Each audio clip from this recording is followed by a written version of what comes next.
Muito bom dia a todos, sejam bem-vindos ao iFood Open, um encontro aberto do iFood para conversar sobre o futuro das embalagens sustentáveis com os principais atores da sociedade. Eu sou a Juliana Oliveira e vou ter a honra e o prazer de conduzir esse evento junto com vocês.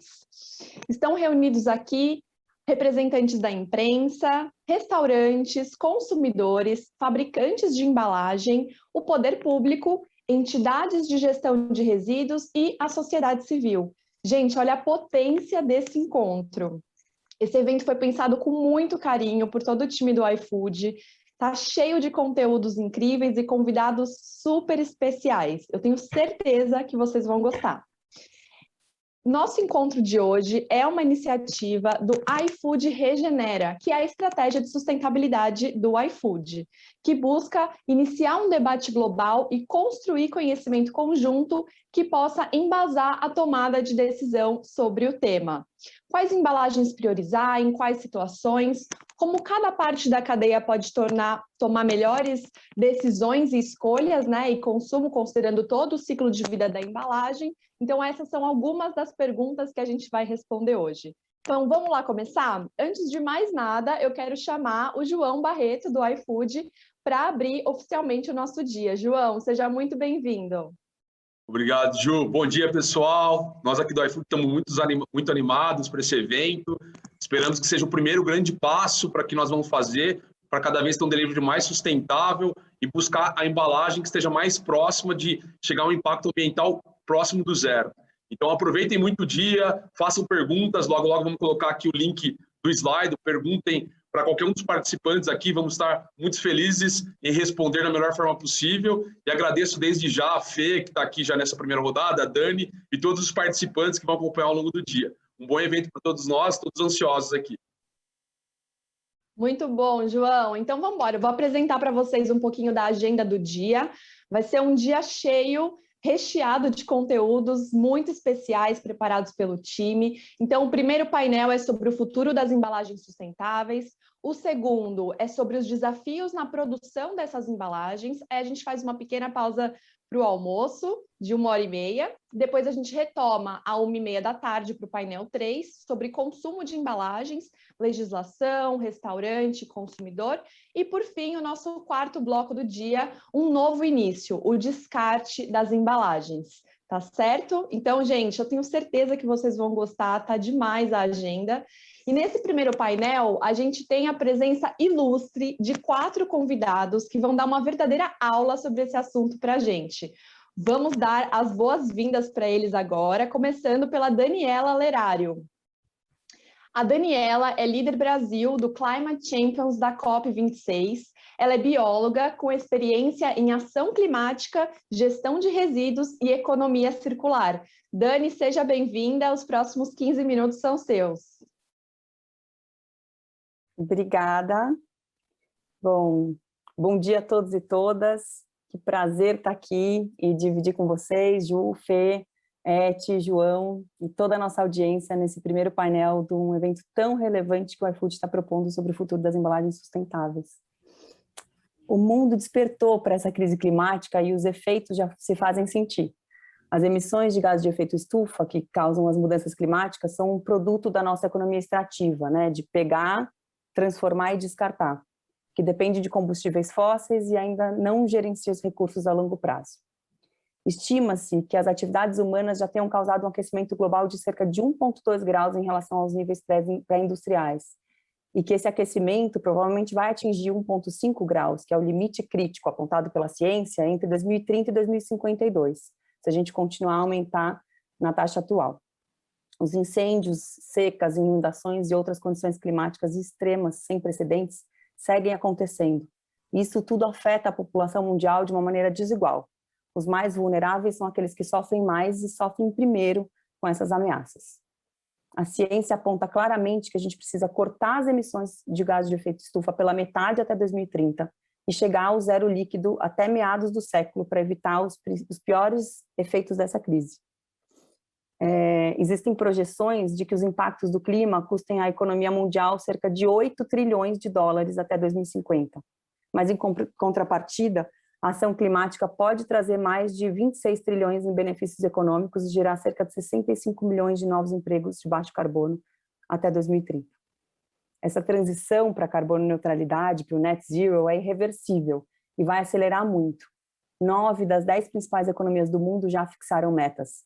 O retorno dos Estados Unidos ao Acordo de Paris foi uma mudança de rota no sentido certo, com o compromisso de carbono neutralidade até 2050, assim como a China, que anunciou que vai atingir o pico das suas emissões ainda nessa década e tentar fazer a carbono neutralidade em 2060. O setor financeiro também tem atuado em peso. A primeira iniciativa do setor que se comprometeu com a carbono neutralidade, em setembro de 2019, trouxe a surpresa de que em menos de 2 anos depois, um conjunto enorme de entidades financeiras representam quase 72 trilhões de dólares investidos nesse futuro. Na semana passada, a iniciativa Science Based Targets, que traz uma metodologia para mensurar essa jornada, revelou que sua nova estratégia para 2021 e 2025 aumenta essa ambição mínima de acordo com 1,5 graus apontado pela ciência. Essa mesma tendência vai se refletir nos setores chaves para descarbonização, como energia, mobilidade, a indústria de alimentos, por exemplo. Na equipe dos Climate Champions, da qual eu faço parte, a gente lidera em conjunto com a ONU 2 campanhas para apoiar essa transição. A primeira é o Race to Zero, a corrida para o zero, com foco em mitigação e com carbono neutralidade. A segunda é a campanha Race to Resilience, a corrida para a resiliência, porque a gente precisa fazer a transição de carbono, mas precisa também trazer um foco para adaptação, ou seja, colocar as pessoas e a natureza no centro das decisões. Hoje, o Race to Zero possui mais de 4.500 signatários no mundo inteiro, compondo 15% da economia global e 7% das emissões de gases de efeito estufa. Mas a gente precisa de muito mais rumo à COP26 no final desse ano. Já são 250 atores brasileiros e, surpreendentemente, uma corrida muito saudável nos nossos estados e cidades. Ontem a gente somou um ator de peso na corrida. O estado de São Paulo se juntou a Minas Gerais e também a Pernambuco, com esse compromisso colocado em forma de decreto. O secretário Penido acho que vai estar aqui hoje e com certeza compartilhar com a gente essa notícia maravilhosa. Bom, e apesar dessa urgência de todos os enormes impactos econômicos e de saúde decorrentes da ação climática, os números são muito alarmantes, né? A maioria dos países, das empresas, dos estados, cidades, enfim, ainda precisam demonstrar muita ambição para implementar as mudanças econômicas e sociais necessárias.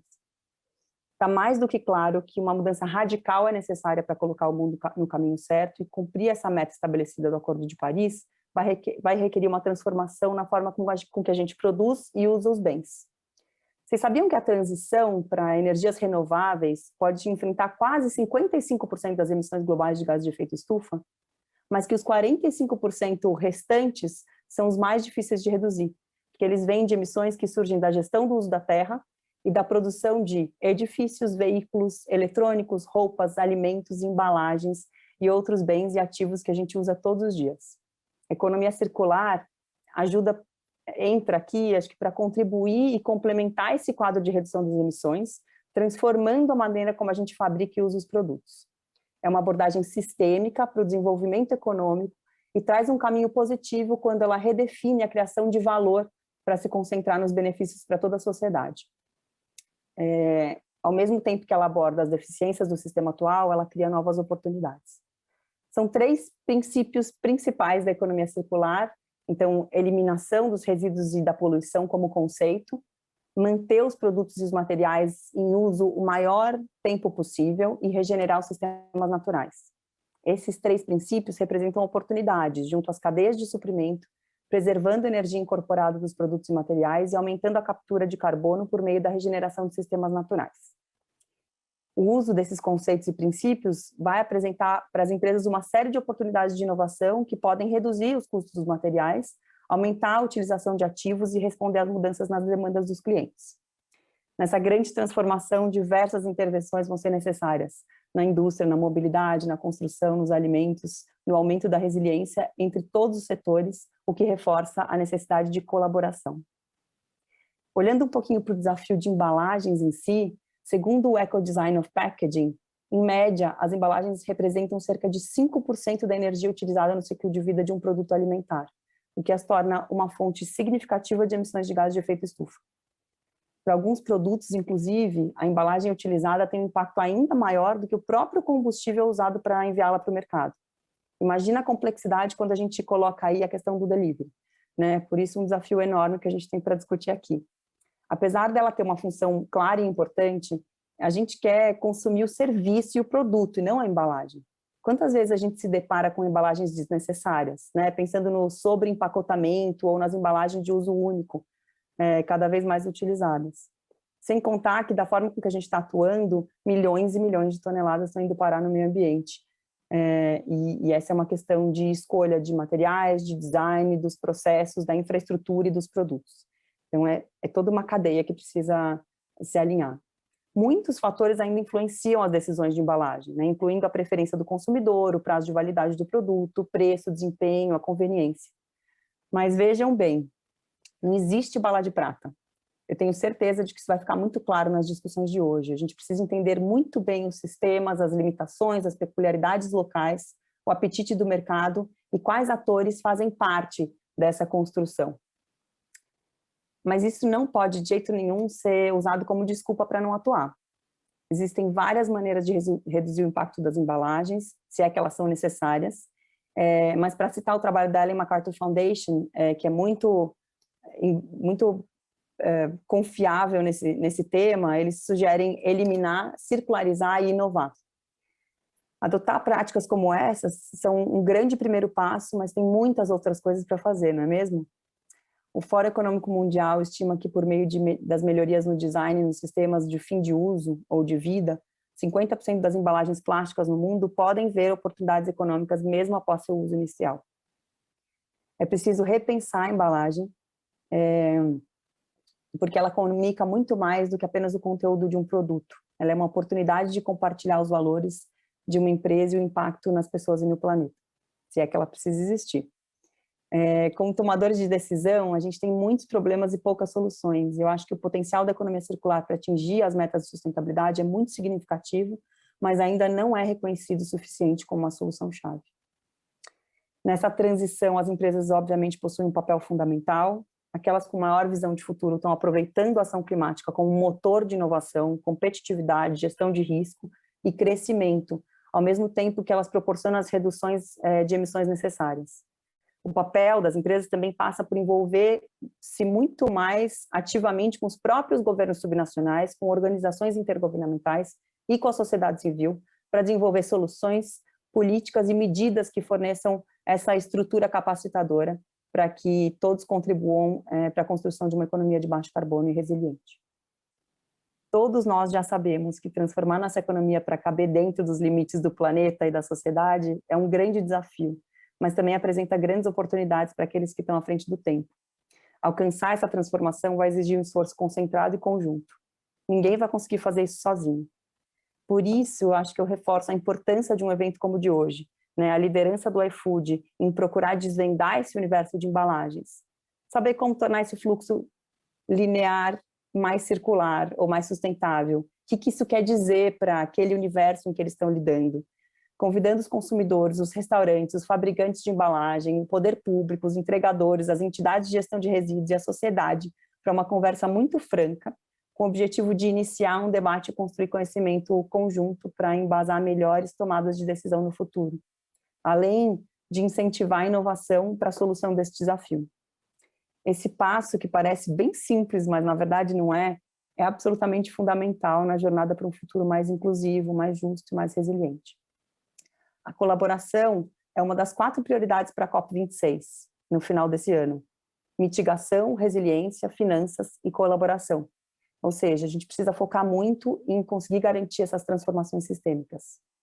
A gente já possui uma imagem completa de uma economia mais próspera e com emissões de zero carbono. A missão agora é tornar ela realidade. O incentivo para enfrentar esse desafio é inquestionável e está posto. O tempo nos pressiona, mas essa transição deve ser uma prioridade muito clara para todo mundo. Essa década é a década da implementação, e a gente tem que sair da retórica e implementar soluções, e a melhor maneira para fazer isso é, sem dúvida alguma, juntos. Dani, super obrigada. Realmente é um tema muito complexo, né?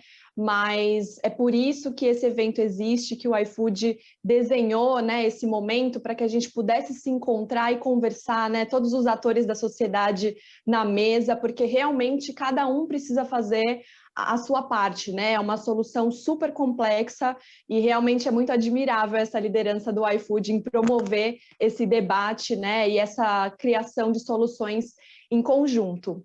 Então, obrigada, Dani. E agora a gente vai receber a Fê Cortez, que dispensa apresentações, né, gente? Mas eu vou fazer aqui o meu papel de contar para vocês, caso alguém ainda não a conheça. Então, a Fê, ela é idealizadora do Menos um Lixo. Ela é comunicadora, ativista ambiental, palestrante, consultora para negócios de impacto, escritora, pensadora da nova era, idealizadora do Menos um Lixo, como eu comentei, do movimento e negócio, que é um movimento e negócio de impacto que promove o ativismo e práticas sustentáveis. E tem aquele famoso copinho de silicone retrátil original do Brasil como símbolo. Fê, seja muito bem-vinda, é um prazer ter você aqui com a gente. Obrigada, gente, prazer é meu. Bom dia a todo mundo que está aí assistindo com a gente.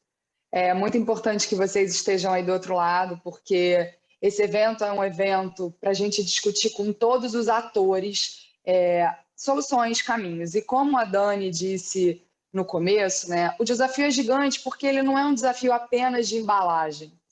E pegando esse fio, né, a primeira coisa que a gente precisa entender é que os problemas que a gente encontra hoje em relação a toda a agenda da sobrevivência da raça humana no planeta, porque é bem isso que está em jogo, né? A gente falando muito de ecossistema, de mudança do clima, mas o que está em jogo mesmo é a sobrevivência da raça humana no planeta e dos outros seres que dividem essa casa com a gente. Mas se por acaso a gente estourar os limites dos graus que a gente pode, né, se adaptar enquanto seres humanos aqui, o planeta continua existindo, se reinventa e vem outras espécies. Então é uma decisão nossa mesmo. Mas ela é uma decisão muito complexa, complexa no sentido de que envolve diversas variáveis que muitas vezes a gente não está acostumado a olhar. Então, quando a gente pega o caso da embalagem, para mim, é uma coisa que a Dani falou também que eu concordo muito, é o seguinte: a embalagem, ela não é um fim, ela é um meio. Quando você pede a comida na sua casa, você não quer a embalagem, você quer a comida. Quando você compra um produto de limpeza, sei lá, você não quer a embalagem, você quer o produto de limpeza. Quando a gente começou a pensar em embalar coisas no mundo, né, esse processo ele caminhou de embalagens feitas com matéria-prima natural, que sempre foi o que existiu. Então a gente pensa em agricultura, a gente pensa nos produtos que eram comercializados, ou em embalagens retornáveis. Então tem aquele caso clássico, né, de que os avós contam que para comprar o leite de manhã passava o leiteiro e passava o padeiro com um grande container de leite e enchia a garrafa da pessoa na casa da pessoa e ele continuava. A pessoa tinha aquela garrafa, a pessoa lavava a garrafa, a pessoa botava de novo o leite ali. A gente estava falando de um momento com menos pessoas no mundo e com menos tipos de matéria-prima. Aí quando a gente introduziu o plástico no planeta, que parece que ele sempre existiu, mas curioso que a humanidade ela sobreviveu mais de 300 mil anos sem plástico. O plástico, na verdade, foi introduzido há menos de 100 anos, nos anos 50. E ele é o dominante na cadeia de embalagens. Primeiro porque a gente tem sempre que lembrar que o plástico é uma matéria-prima que tem subsídio na fonte, porque ele é derivado do petróleo. E mesmo diante do desafio climático que a Dani bem colocou, o petróleo ainda é subsidiado no mundo. Então, a conta do valor da embalagem hoje, ela é uma conta fictícia. Por quê? Porque a gente pega esse material, por exemplo, e a gente não coloca no custo dele o que a gente chama de externalidades, que é a quantidade de produtos tóxicos que o plástico tem e passam para a nossa saúde, a quantidade de animais marinhos que ele mata, a quantidade de enchentes que ele causa quando ele entope bueiro, a quantidade de lixo espalhado que vai matar vários outros seres e poluir solo, e poluir água, etc, etc, etc. Porque dentro do nosso modelo mundial de precificação, a gente só coloca, né, a privatização do lucro. A socialização do prejuízo é uma consequência disso. Então, quando a gente pensa em embalagem, a gente tem que analisar uma série de variáveis que estão por trás e englobando isso, né? Então, eu falei o exemplo do plástico porque a gente tem uma realidade hoje que a gente criou um material que é um dos mais duráveis que a gente já inventou e a gente resolveu usar ele para produzir bens de consumo descartáveis que muitas vezes são usados uma vez ou são usados por até 5 minutos. No caso das embalagens, uso único uma vez. No caso de copinho, talherzinho e todos os inhos, termina com inho e é de isopor ou de plástico, a gente tem que cortar porque não dá mais no planeta. E aí a gente pegou esse material, que é um bem durável, e transformou em milhares de produtos descartáveis. Eu sempre fico pensando numa metáfora, se um ET chegasse hoje no mundo e olhasse a ilha de plástico do Pacífico, que é uma área no Oceano Pacífico mais ou menos 17 vezes o tamanho de Portugal, com um monte de resíduo plástico ali boiando, e a gente tentasse explicar para ele, ele não ia conseguir entender por que a gente, né, Homo sapiens, sabidos, pegou o material mais durável para usar para embalagem descartável, sendo que a gente não faz a coleta dessa embalagem nem a reciclagem. O segundo ponto importante para a gente considerar tem a ver com a reciclagem. Reciclagem, gente, é uma atividade econômica. O Brasil é o quarto maior produtor de lixo plástico no mundo e ele só recicla 1,28%. Então, quando a gente pensa que a gente produz em quarto lugar, a gente não é a quarta maior economia, a gente não é a quarta maior população, a gente não é quarto nada, a gente só é quarto maior produtor de lixo plástico. E a gente recicla 1,28%, isso significa que a maior parte das embalagens que a gente separa não está sendo, de fato, transformada em outro material. E aí entra um problema sistêmico e complexo da reciclagem, que é os materiais não foram pensados nem desenvolvidos para serem reciclados. Então, quando a Dani fala da economia circular, quando a gente pensa na economia circular, a previsibilidade do que vai acontecer com essa matéria-prima pós-consumo, ela começa no design. Ela começa em como essa matéria-prima é desenhada. Por quê? O plástico ele não pode ser infinitamente reciclado. E eu estou citando o plástico porque ele é o maior volume quando a gente pensa em embalagem. Então, isso para citar algumas questões importantes, né?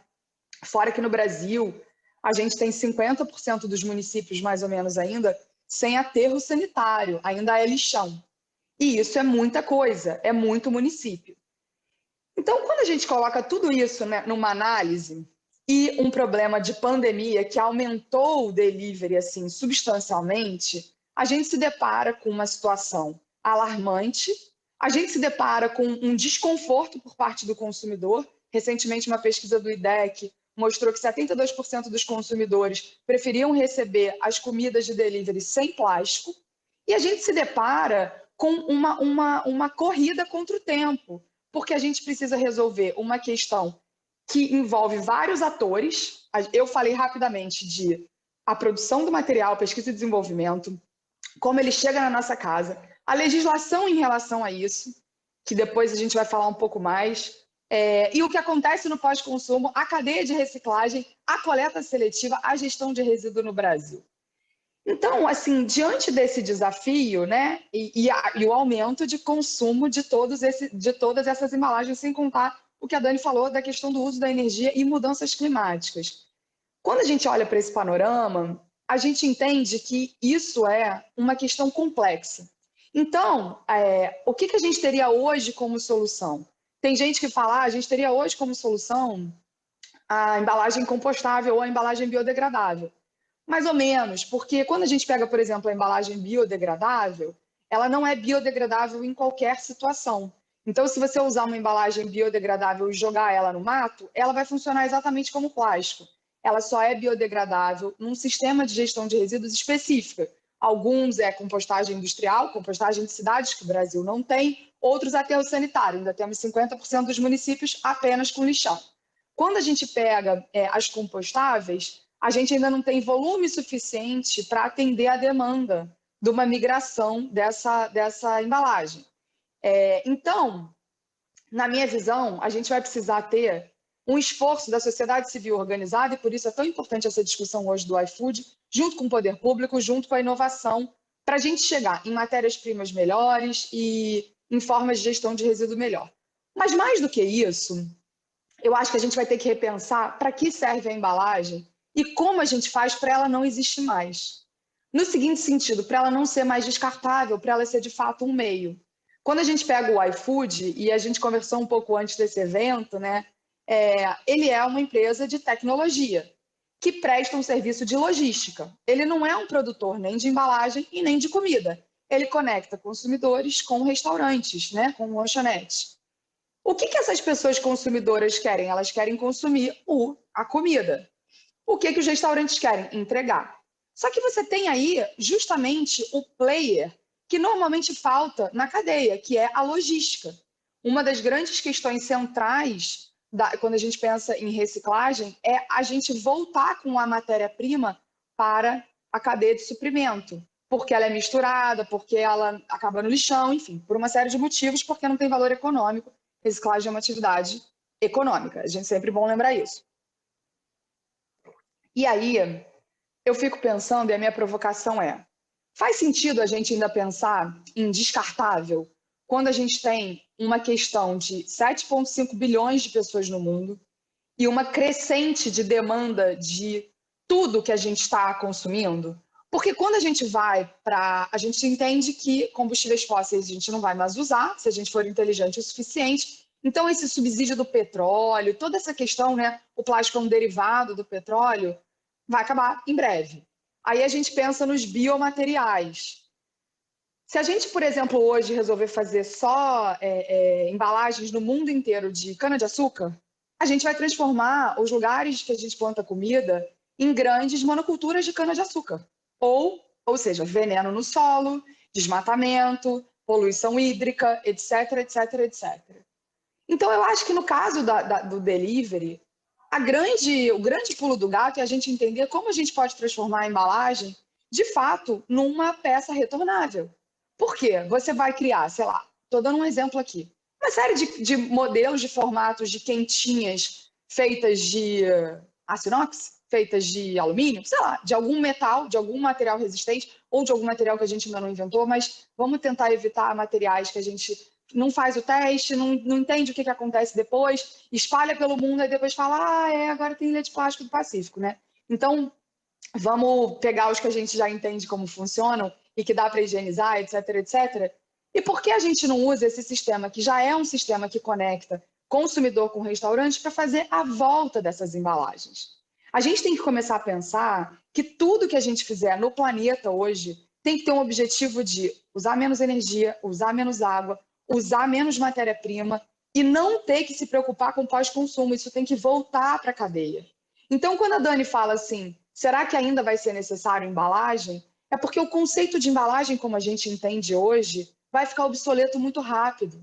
Não faz mais sentido a quantidade de produção de lixo que a gente tem, mundialmente falando, apenas para transportar coisas. Sendo que a gente tem hoje logística, a gente tem hoje tecnologia, a gente tem hoje formas de vender esses produtos e de assegurar que esses produtos cheguem de maneira segura para os consumidores, falando até para além de comida, de forma retornável.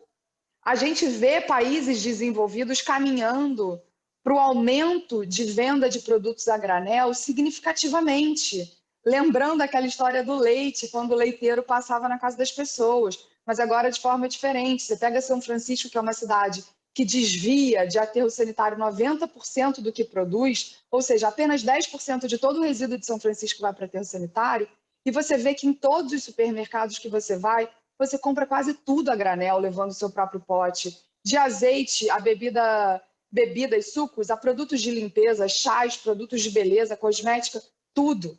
Então, já se entende lá, né, numa cidade que foca em reduzir o uso do aterro sanitário, porque o aterro sanitário custa caro, porque o aterro sanitário tem uma vida útil pequena, porque depois o que a gente pode fazer com o aterro sanitário é limitado, é uma área do planeta que a gente está consumindo, a gente já entende que o caminho é a gente repensar para que a embalagem existe.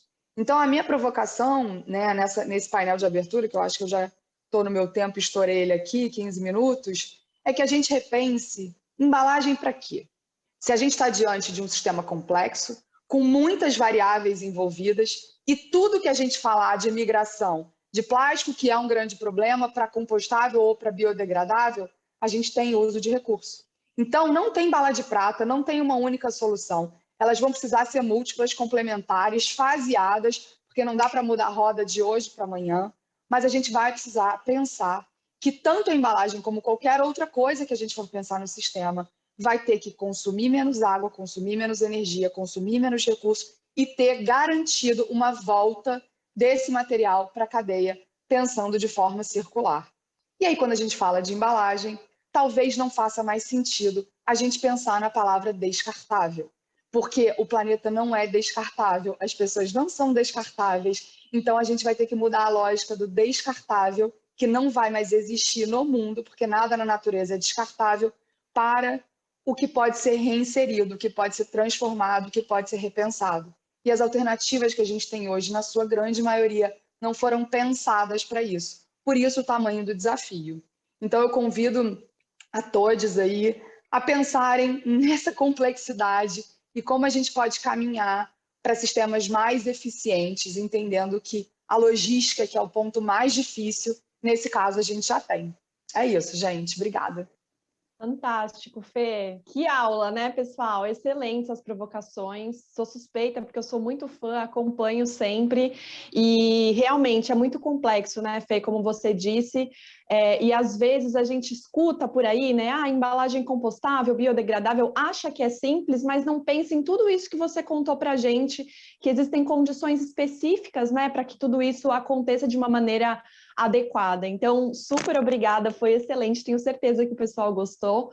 E realmente o iFood se propor, né, como esse player que conecta consumidores com restaurantes e com essa potência de como agente de transformação socioambiental, realmente é muito louvável, porque realmente é um desafio enorme, né? Mas só de propor esse debate aberto para construir soluções em conjunto já é incrível. E por falar em iFood, vamos escutar então mais um pouquinho sobre o João Barreto, que é diretor de Planejamento Estratégico e Sustentabilidade no iFood. João, é com você, estamos todos ansiosos para te escutar. Olá novamente, pessoal, bom dia. Muito feliz em poder dividir um pouquinho de como o iFood está enxergando tudo isso. Antes que já dividir uma alegria extra aqui, né? Eu sou engenheiro ambiental de formação, há um bom tempo não trabalhava direto com o meio ambiente, então tenho essa felicidade, né, por ser engenheiro ambiental. E também outra felicidade, ontem foi Butantan no braço, sorriso no rosto, tomei a primeira dose da vacina, então hoje para mim é um dia de muita alegria, então um sorrisão que vai estar estampado praticamente todo o nosso papo. Gostaria, antes de entrar um pouco no detalhe do porquê do evento e como o iFood está enxergando tudo isso, contar um pouco do histórico, né? Então, a pandemia, ela pegou todo mundo de surpresa, não só no Brasil, mas no mundo como um todo. O iFood não foi diferente. Lembro que em março, quando a gente teve os primeiros casos em São Paulo, a gente estava se planejando como iFood de mandar os food lovers, que é como nós chamamos carinhosamente os nossos funcionários, para casa em um mês e meio. E aí a gente teve o primeiro caso de um food lover numa quarta-feira, na quinta a gente decretou o home office e mandou 100% do nosso time para casa para trabalhar em segurança nesse primeiro momento. E aí, dentro disso, a pandemia foi um aprendizado muito forte para o iFood se ver como um agente social e ambiental dentro da sociedade brasileira. Pô, na época a gente tinha em torno de 200 mil restaurantes, 150 mil entregadores, estávamos mais de 1.000 cidades. Então, como que o iFood, dentro desse contexto de impacto, podemos chegar a 30 milhões de brasileiros todos os meses pelo aplicativo, conseguiria trazer essa visão para o Brasil e ajudar a construir um Brasil melhor, uma sociedade melhor em várias frentes, né?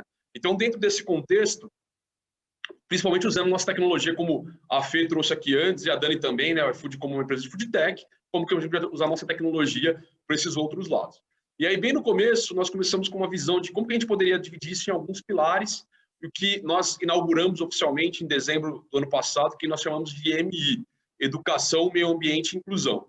E aí, dentro desses pilares de educação, meio ambiente e inclusão, o iFood já assumiu alguns compromissos públicos. Em educação, nós temos 3 grandes pilares. O primeiro deles é formar e empregar em tecnologia 25 mil brasileiros oriundos de periferia. Então, como que a gente consegue usar nossa tecnologia e pensar fora da caixa para ajudar 25 mil brasileiros a ter uma oportunidade e uma porta nova dentro do mercado de trabalho ou até do conhecimento? Outra grande frente nossa em educação é capacitar 5 milhões de brasileiros para o trabalho do futuro. Então, nós desenvolveu um software, um sistema, uma plataforma, na verdade, que consegue auxiliar, e nós estamos testando primeiro com nossos parceiros restaurantes e entregadores, a cursos de curta duração, que nós chamamos aqui de iFood Decola. E o terceiro ponto de educação é como a gente consegue entrar nas escolas brasileiras para capacitar cada vez mais o ensino público. Nós temos outro pilar, que é a inclusão, que a gente chama de iFood Inclui aqui, que nós temos duas grandes visões, uma de segurança alimentar, como a gente consegue, como empresa de tecnologia, melhorar pontos como combate ao desperdício, hortas urbanas, hortas em escolas, que são fundamentais para melhorar a alimentação dessas crianças nas escolas, hortas urbanas que, quando você compara isso com uma cesta básica, quando você faz essa conversão, a horta urbana, você instalou uma vez, ela vai se perpetuar por um longo tempo, elimina desperdício, então são uma série de coisas que o iFood está olhando dentro de inclusão, além do ponto de diversidade, né, como a gente consegue resolver, né, dívidas históricas aqui dentro do Brasil, e por fim, o que nós chamamos de iFood Regenera, que é o nosso pilar de meio ambiente. Dentro do pilar de meio ambiente, a gente tem dois grandes focos. O primeiro deles, ele está vinculado diretamente com a emissão do delivery, né? Então, nós fizemos um estudo ano passado, o iFood emitiu 127 mil toneladas de carbono na atmosfera do Brasil. Então, como que a gente consegue cada vez mais reduzir isso, de tal modo que a gente chegue muito próximo de zero? É óbvio que numa operação como um todo, pensando em escritório, em vários outros cenários, viagens, etc., de avião, é muito difícil chegar próximo do zero. Mas como a gente pode pensar dentro disso? Então, a gente tem dois grandes focos. O primeiro é reduzir a emissão. Para isso, estamos pensando com o nosso time de tecnologia e com parceiros que investem em tecnologia. Como eu tenho motos elétricas a um custo-benefício que seja fair para o entregador, também traga garantia de sustentabilidade. A Fê trouxe bons exemplos aqui. Não adianta eu resolver o problema de emissão se a bateria não tiver o destino correto. Você tem que fechar todas as arestas. Também estamos trabalhando forte em modais elétricos para bicicleta, que seria uma parceria com a TMC, de pegar grandes centros urbanos e instalar motos elétricas, inclusive dando a grande oportunidade do primeiro emprego para muitas pessoas. Enquanto a gente não consegue chegar lá nessa redução, a gente precisa compensar isso. E aí, aqui até atrás, o Thiago Ventura fez um rap bem interessante, tentar desmistificar e resumir o que seria as emissões pegada zero, e nós estamos investindo em projetos na Amazônia de conservação da floresta. Além disso, o que seria o Regenera? O que seria o extra para nós do iFood? Nós fizemos uma parceria com a SOS Mata Atlântica de conseguir arrecadar doações para o nosso app e conseguir potencializar, como grande parceiro da SOS Mata Atlântica no Brasil, novos projetos, novas doações em vários outros pontos. Então, esse é o que nós estamos chamando aqui de iFood Regenera, focado em emissões. O outro pilar, que aí tem a ver com o nosso papo aqui, que espero que seja o primeiro passo de muitos outros, é a parte de embalagem. Como o iFood consegue acabar com a poluição plástica até 2025. Ele tem três grandes fundamentos. O primeiro deles é reduzir o envio de itens plásticos. A gente já tem atualizado, só nesse ano, 17 milhões de pedidos que o usuário ticou lá para o restaurante: eu não quero receber talheres plásticos, guardanapos de plástico, entre outros itens, como a Fê falou, que são os vinhos ali, que talvez não fazem certa composição. Por quê? Ele está em casa, ele não precisa disso. A gente já tem 17 milhões de pedidos nesse modal. Só que ainda dá para melhorar muito, porque nós estamos com 40 mil restaurantes na base que aceitaram isso. A gente tem que chegar nos nossos 250 mil restaurantes e, quem sabe, em breve ter 100 milhões, 200 milhões de pedidos sem esses itens. Então, o primeiro é redução, que a gente deve prolongar em breve para outros itens como sachê, açúcar, para quem pede alguma coisa nesse sentido de café da manhã, etc. O segundo grande ponto é o que nós estamos falando aqui, que é investir em P&D. Então, como a gente consegue pensar na embalagem do futuro, uma embalagem cada vez melhor e mais inteligente? Eu vou detalhar isso um pouco das provocações, inclusive, que a Fê fez ali na frente.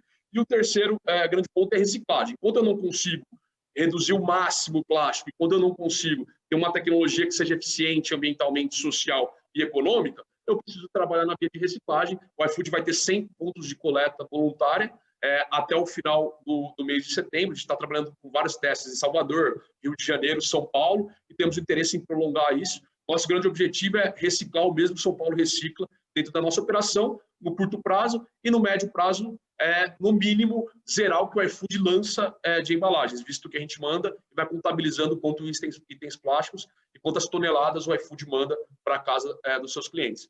Agora, retornando no ponto de pesquisa e desenvolvimento, né, como que o iFood pode contribuir com a sociedade e como um todo para conseguir alavancar isso. Como foi dito no começo, nós somos a maior empresa de delivery do Brasil, temos contato com 30 milhões de clientes, temos contato com 250 mil restaurantes, então nós temos um poder de volume que ajudaria muito nesse conteúdo. Mas o que chamou muita atenção, e até a Fê trouxe aqui de uma forma muito boa, é quando você conversa com os vários públicos desse negócio, a visão é muito distinta. Então, se você conversar hoje com uma empresa de reciclagem, que ele vai falar hoje, mais tarde, o Carioca, ele vai falar, olha, a base nossa é o plástico. Se você treinar de uma hora para outra o plástico, nós vamos ter problema econômico. Quando você conversa com o setor público, o Chechel vai estar aqui hoje, ele fala, olha, se a gente convertesse todas as embalagens hoje que o iFood entrega em São Paulo, por exemplo, para biodegradáveis, a gente teria aterro suficiente logística para a embalagem chegar lá? Como a Fê falou, não adianta ter embalagem biodegradável se ela não chegar da melhor forma onde ela tem que chegar com temperatura e pressão adequada para ela biodegradar. Senão é como se fosse um plástico convencional. Isso começou a chamar muito a nossa atenção e aí veio a ideia, a gente precisa colocar todo mundo junto para nós juntos criarmos uma solução.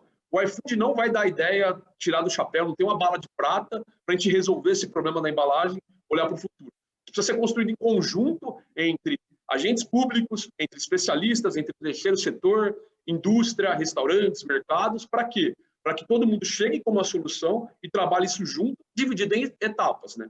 A Fê trouxe bastante aqui a visão da embalagem retornável, é um sonho enorme para todo mundo. Mas até lá, a gente precisa dividir o que eu preciso para amanhã, o que eu preciso no médio prazo e até chegar nesse sonho. Até porque, por exemplo, hoje a própria Anvisa não regulamenta essa embalagem retornável, não é tão simples de você atuar.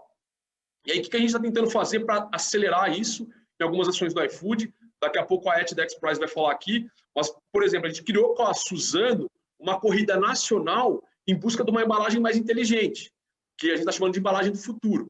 Todo mundo que está assistindo aí, entre no site www.embalagemdofuturo.com.br e se inscrevam, tragam ideias irracionais que possam mudar disso. Outro grande movimento que nós estamos fazendo, a gente vai falar daqui a pouco, é com a XPRIZE. A XPRIZE é uma instituição americana que busca corridas globais para soluções que possam mudar o mundo. Então, nós estamos trazendo a XPRIZE para o Brasil. A Eti vai explicar um pouco mais no detalhe, mas por quê? Porque o iFood quer investir em pesquisa, em desenvolvimento e tecnologia para a gente buscar essa solução. E, por fim, pessoal, vou estar no final do fechamento do evento, mas sintam-se à vontade para participar, para perguntar, para questionar. A gente precisa de ajuda para chegar lá. Sozinho, nem o iFood, nem o Menos um Lixo, nem a Triciclos, ninguém vai conseguir. Isso precisa ser construído a diversas mãos. Muito obrigado. João, fantástico. E como é bom, né, gente, ouvir alguém de dentro da empresa falar. A gente percebe que a embalagem é uma parte dessa agenda. O João comentou educação, meio ambiente, inclusão. Então, realmente, quando o assunto é sério, os compromissos são ambiciosos, né? Tem um plano robusto por trás. Então, fantástico, João. Adorei saber um pouco mais sobre o trabalho do iFood dentro dessa agenda. Agora, a gente tem uma convidada internacional super especial. Eu já vou apresentar ela para vocês e depois, na sequência, eu chamo ela para falar. Então, a Eti Scheckman, como o João adiantou, ela é da XPRIZE, ela é profissional e pesquisadora de políticas globais e é ex-jornalista de notícias também. Então, antes de eu chamá-la, vamos ver um videozinho bem rápido que ela preparou para a gente. The XPRIZE Foundation runs incredible large-scale competitions around the world that set very clear, measurable, objective goals. Competitions and prizes can actually bring innovation to solve not just any problem, but really big, challenging problems. We don't care who you are or where you come from. If you're able to accomplish this task, you win. We are leveraging the genius of folks from all over the world. The tinkers, the entrepreneurs, the engineers. We're looking for something that is audacious and achievable. Problems that the markets have failed to solve. I think we're about setting a high bar. We want to set a goal for people that's inspiring, but it's also hard. So no matter what challenge you want to solve, join us on this journey. Just don't be satisfied doing nothing.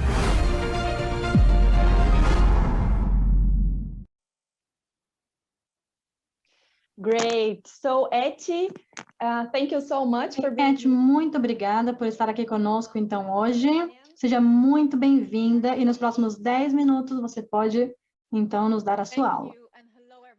Muito obrigada e olá a todos, é um prazer enorme estar aqui. Eu sou a Eti, como mencionaram, eu sou uma pesquisadora da XPRIZE e o meu foco é em recursos sustentáveis. Na XPRIZE nós falamos que todas as empresas podem inovar. Acreditamos que inovação pode vir de qualquer lugar e de qualquer pessoa. Somos uma empresa sem fins lucrativos e trabalhamos com competições multimilionárias no mundo inteiro para que possamos dar a inovação para endereçar os problemas e os desafios que temos. Nós incluímos muitas coisas na XPRIZE, mas nós focamos hoje em 3 grandes domínios, o meio ambiente, a exploração e a equidade. Nós focamos na alfabetização de adultos, no uso da inteligência artificial para o bem e, recentemente, nós lançamos nosso maior prêmio e um deles foi feito pelo Elon Musk para reduzir as emissões na atmosfera. Então, nós somos um dos maiores problemas que nós temos hoje é a poluição plástica. Então, estamos aqui para falar sobre como que a embalagem para produtos alimentícios impacta isso e por que nós estamos felizes de ver o iFood entrar nessa corrida. A flexibilidade e resiliência do plástico transformou o sistema da indústria de alimentos, expandindo o alcance de produtos mais frescos para mais pessoas, mas o custo é devastador. O plástico agora está em toda parte, do pico mais alto até as águas mais profundas. E 80% acaba em aterros ou no meio ambiente. E isso vai levar quase 1000 anos para degradar.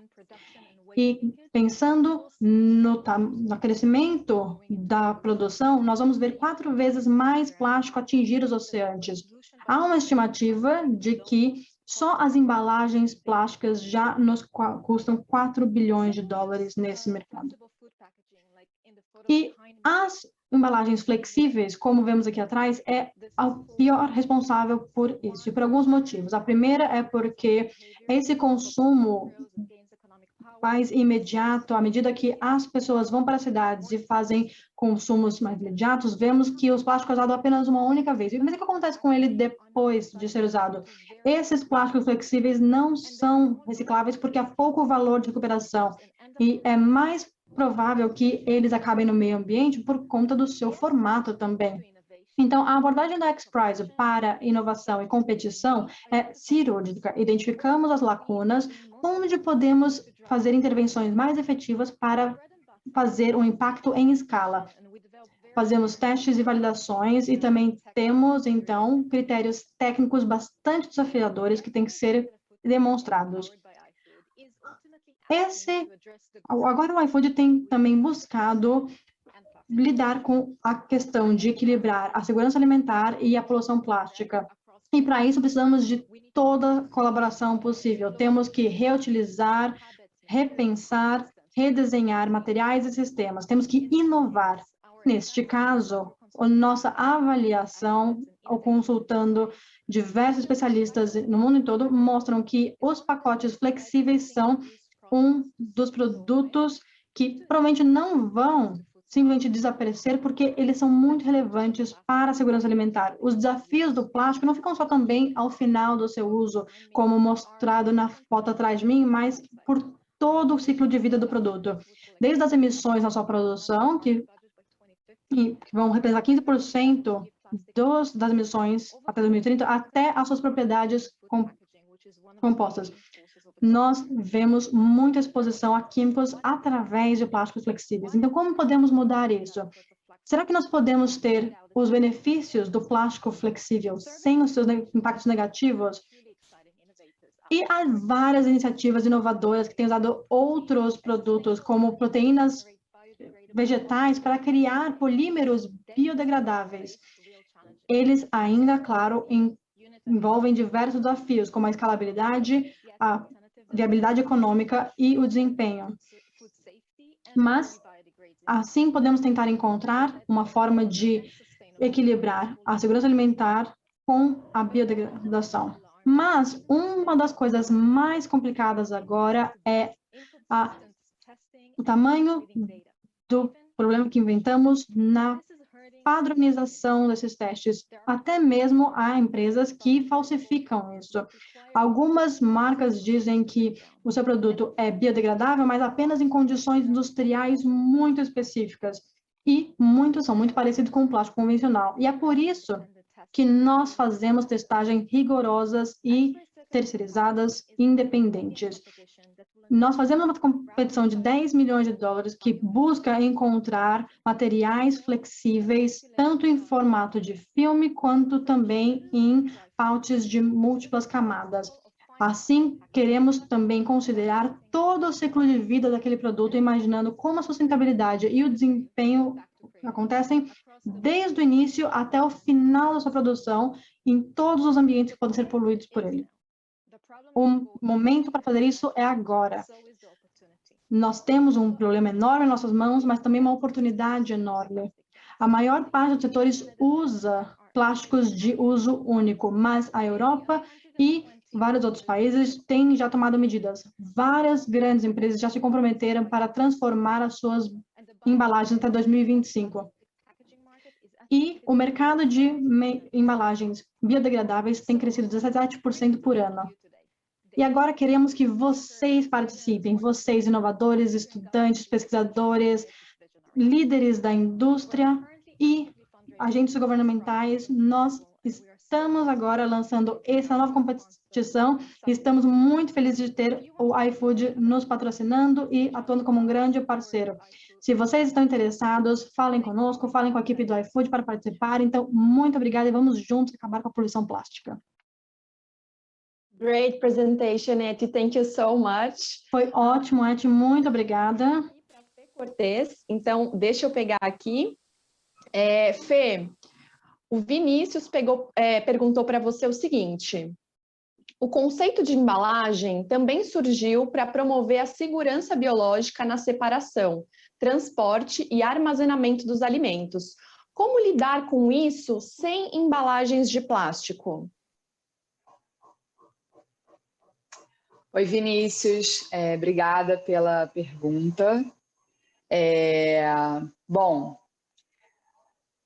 primeiro eu queria lembrar, depois dessa apresentação da Eti, ela já falou tudo, né? O plástico realmente, ele veio como material inovador, ele veio como um material que traz, né, uma segurança alimentar, que prolonga o tempo de vida dos materiais, da comida e tal.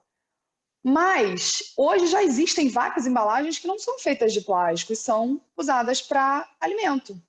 Alumínio, Tetra Pak, que não tem plástico, embalagens, como a Eti falou, que já existem fora do Brasil, principalmente biodegradáveis de fato e compostáveis. Então, o plástico ele foi incentivado como principal material, e aí ela citou também, né, que hoje o que existe de embalagem de polímeros biodegradáveis feitos de material plant-based, né, de origem vegetal, de origem que não é sintética.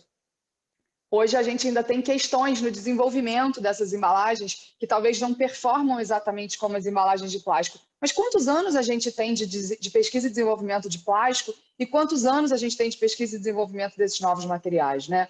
Então, a gente teve um incentivo para esse tipo de material mundialmente falando, porque ele é um material que entrega algumas características que são interessantes, mas ao mesmo tempo, eu não vou nem falar de todo o outro lado, porque ela já falou, mas ao mesmo tempo também teve incentivo fiscal, incentivo de subsídio no mundo inteiro e lobbies muito pesados, né? Então não é só porque ele é um material interessante, é porque ele é um material interessante, se a gente não conta o pós-consumo, se a gente conta só o como ele está sendo usado, antes, né, dele acabar nos oceanos, por exemplo, e se a gente analisa toda a questão do lobby do petróleo, a questão, né, enfim, de todo o subsídio que esse material recebe. A gente precisa pensar no modelo de migração para que a gente tenha segurança e para que a gente tenha outras formas de distribuir alimento que não sejam necessariamente embalagens e não sejam necessariamente embalagens descartáveis nesse sentido, né?